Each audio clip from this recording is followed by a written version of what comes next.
Salam advokat muda. Materi saya kali ini mengenai hukum perjanjian. Apa itu perjanjian?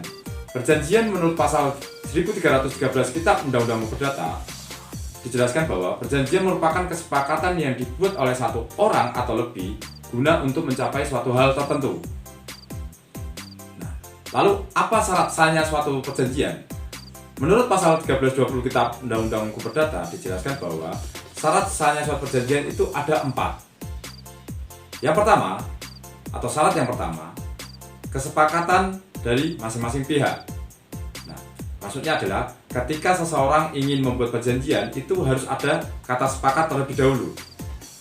Nah, kesepakatan yang dibuat atas dasar paksaan, penipuan, kekhilafan itu menjadikan perjanjian tersebut tidak sah secara hukum. Hal itu dipertegas di dalam pasal 1321 Kitab Undang-Undang Hukum Perdata. Nah, lalu syarat yang kedua, kecakapan untuk membuat perjanjian. Maksudnya adalah ketika seseorang mau membuat perjanjian itu harus cakap secara hukum. Nah, cakap di sini menurut pasal 330 Kitab Undang-Undang Perdata dijelaskan bahwa seseorang dianggap cakap untuk melakukan perbuatan hukum itu adalah orang yang sudah mencapai umur 21 tahun atau sudah menikah.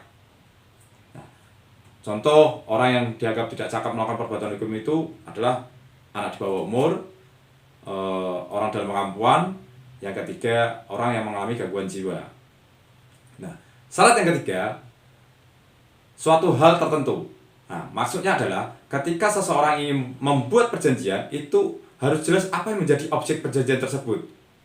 Nah, objek perjanjian itu bisa benda bergerak, benda berwujud, benda tidak berwujud, maupun benda tidak bergerak. Nah, syarat yang keempat itu adalah kausa yang halal ataupun sebab yang halal. Maksudnya adalah ketika seseorang ingin membuat perjanjian itu tidak boleh bertentangan dengan ketertiban umum, kesusilaan maupun ketentuan peraturan perundang-undangan yang berlaku.